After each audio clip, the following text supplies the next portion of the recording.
नमस्कार दर्शकों, आप सबका स्वागत है वस्तु सागर यूट्यूब चैनल में। अगर आप गरुड़ पुराण के बारे में जानना चाहते तो हमारे चैनल को सब्सक्राइब करें।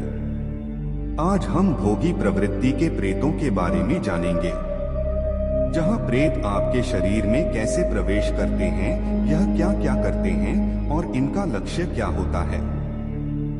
इसकी संपूर्ण जानकारी आपको इस वीडियो में मिलेगी। कृपया वीडियो को अंत तक देखें और वस्तु सागर चैनल को सब्सक्राइब अवश्य करें। अधिक समय न लेते हुए आरंभ करते हैं। दोस्तों, प्रेत बहुत समझदार होते हैं और यह आपको पता लगे बिना आपके मन और बुद्धि को वश में कर सकते हैं।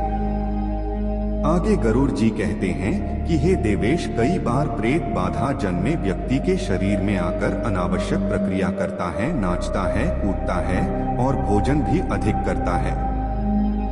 ऐसे व्यक्ति बिना रुके अपने सिर को जोर जोर से हिलाते हैं और अधिकतर यह स्त्रियों के साथ ही क्यों होता है। यह प्रेत क्या खाते हैं और शरीर में आने का इनका लक्ष्य क्या होता है, वीडियो में बने रहे। कृपया आप मेरे इन संशयों को नष्ट करें। एक पक्ष श्रेष्ठ, सर्वप्रथम प्रेत बाधा के प्रारंभिक लक्षण मैं तुम्हें बता रहा हूँ। ध्यान से सुनो। प्रेत आत्माएं अधिकतर मनुष्य की पीठ के रास्ते ही प्रवेश करती है। जब यह प्रेतात्मा शरीर में रहकर पीठ से मस्तिष्क की ओर जाती है, तो यह प्रेतात्मा आपके मस्तिष्क को वश में करके अपने अनुसार चलाती है। जब किसी मनुष्य में कोई प्रेत बाधा उत्पन्न होती है, तब उसके शरीर में एक अलग सी कंपन का अनुभव उसे होता है। वीडियो के कमेंट बॉक्स में जय महाकाल जरूर लिखें। जब यह व्यक्ति किसी मंदिर या किसी पवित्र स्थान पर जाता है, तो वह प्रेतात्मा भय के कारण तिलमिलाने लगती है और अपने सिर को जोर जोर से घुमाने लग जाती है। यह लक्षण महिलाओं में इसलिए अधिकतर पाए जाते हैं क्योंकि स्त्रियों का मनोबल पुरुषों की अपेक्षा कम होता है। वह शरीर से बहुत कमजोर व निर्बल अनुभव करने लगता है।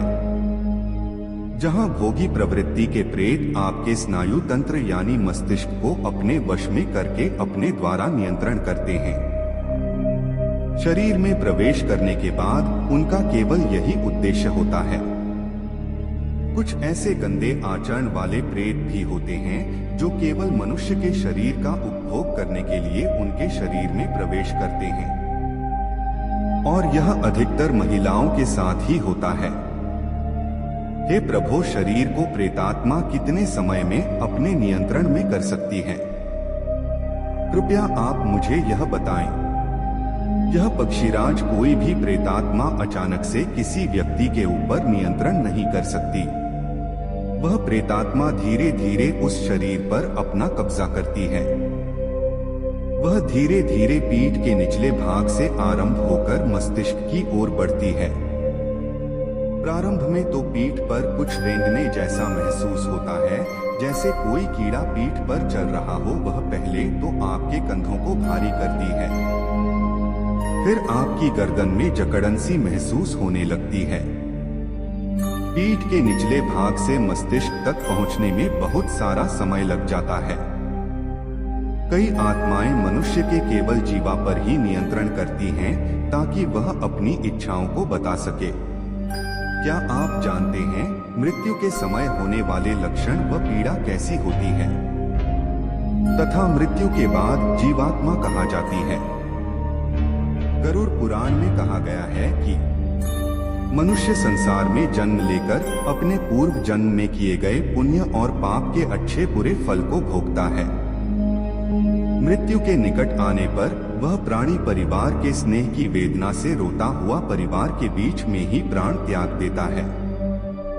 चेतन शरीर जब जड़ के समान हो जाता है, जब मृतक के प्राण कंठ में आकर अटक जाते हैं, उस समय मृतक को दिव्य दृष्टि प्राप्त होती है, जिसके द्वारा वह समस्त संसार को एक हो होकर देखता है और कुछ भी बोलने में असमर्थ हो जाता है। पापी मनुष्य के प्राण गुदा मार्ग से तथा पुण्यकारी व्यक्तियों के प्राण मुख से निकलते हैं। ब्राउन निकलते समय प्राणियों को यमदूत मिलते हैं।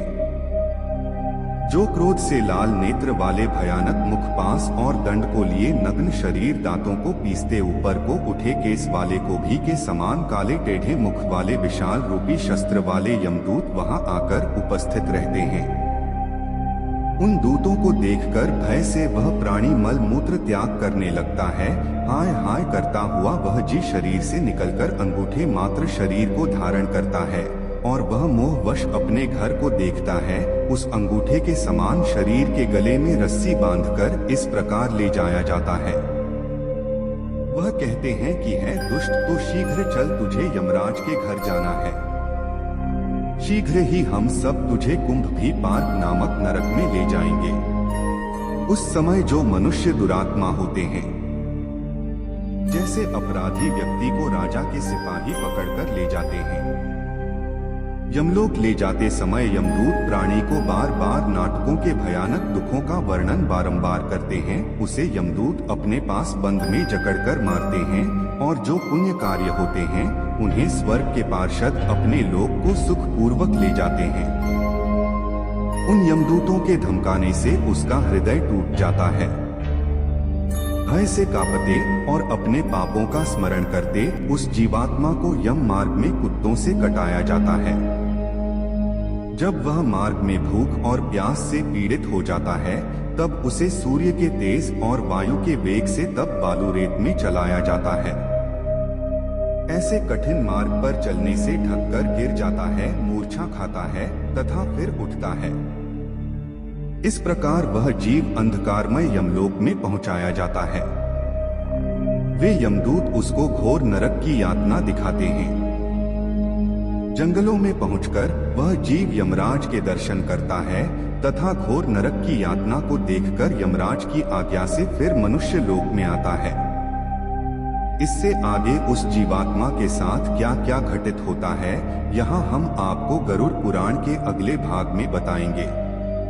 हम आशा करते हैं कि हमारी प्रस्तुति आपको पसंद आई होगी। अपने विचार अभिव्यक्त करने के लिए कमेंट करें, वीडियो को शेयर करें।